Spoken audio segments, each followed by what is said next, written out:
Si tu vis aux États-Unis et tu veux investir, laisse-moi te dire, tu n'as pas besoin de beaucoup d'argent pour commencer par investir dans le marché boursier américain. Et je sais que la plupart des gens pensent qu'il faut avoir beaucoup d'argent pour commencer par investir dans le marché boursier américain. Mais laisse-moi te dire la réalité.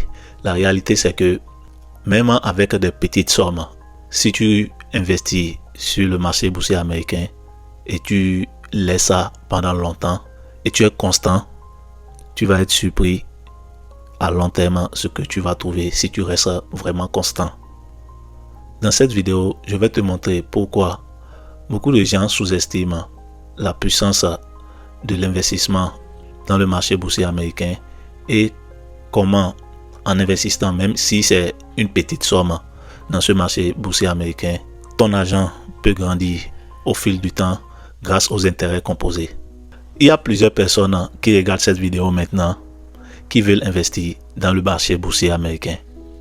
Mais ces personnes pensent peut-être qu'il faut avoir beaucoup d'argent pour investir dans le marché boursier américain, ce qui n'est pas le cas.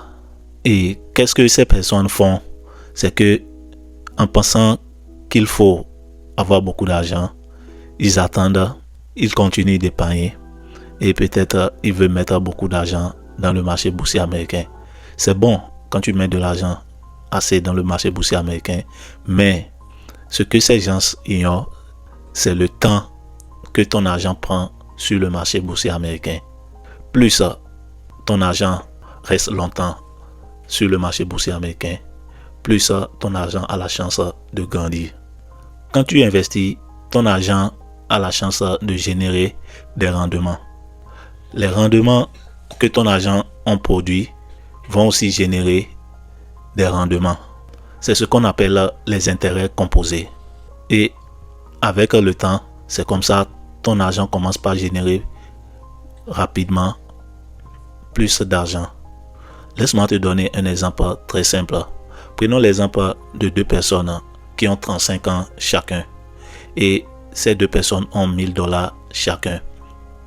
La première personne met son argent dans un saving account qui est un compte d'épargne. Et c'est même pas un saving account simple, c'est un high yield saving account qui donne 3% d'intérêt. Après 30 ans, les $1000 que cette personne a déposé dans un high yield saving account qui donne 3% de bénéfices chaque année va donner $2400 à la fin des 30 ans. Donc après 30 ans, il aura $2400. Mais le pouvoir d'achat de cet argent va rester le même. Autrement dit, avec l'inflation, l'argent est 2400.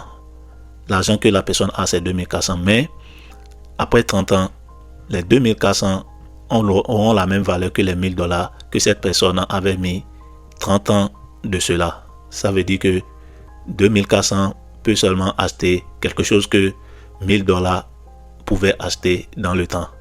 Donc, 30 ans de cela, l'inflation a augmenté. Ces $2400 ont la même valeur que ces $1000.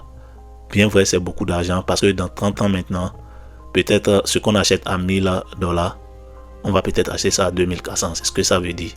Mais la deuxième personne, lui, il a mis son argent dans le marché boursier américain et il gagne 8%. Son argent lui génère 8% de bénéfices ou d'intérêt chaque année.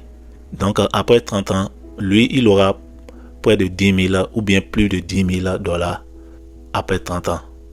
Et même si l'inflation mange son argent, je pense qu'il aura encore peut-être 6 ou bien il aura même 5% de son argent. Donc son argent aura plus de valeur après 30 ans.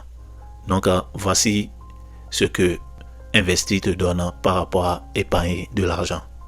Parce que avec l'exemple que j'ai donné maintenant, tu peux voir, c'est les mêmes exemples, mais deux résultats différents.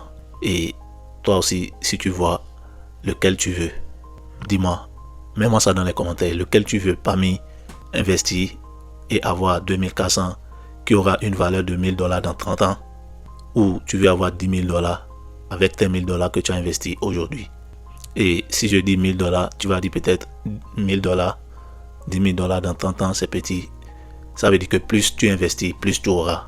Donc, si ta chose est d'atteindre la liberté financière, ou seulement tu veux juste garder ton argent, ou bien faire grandir ton argent, investis dans la bourse américaine, mets ça seulement dans les S&P 500, et tu auras peut-être plus de 8% chaque année, mais au moins tu auras 8% chaque année.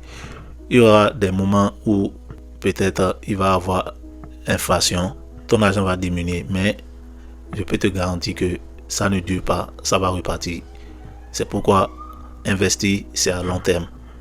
La plupart des gens sous-estiment la puissance des investissements dans le marché boursier pour atteindre la liberté financière, surtout ceux qui sont aux États-Unis. C'est une opportunité pour beaucoup d'entre nous qui ont immigré ici travailler pour faire grandir rapidement notre argent et atteindre la liberté financière.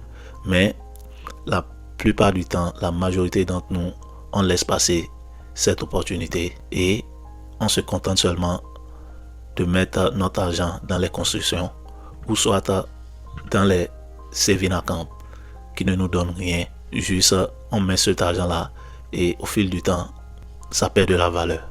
Rappelle-toi mon frère, la liberté financière, elle ne s'improvise pas. Elle se construit avec discipline.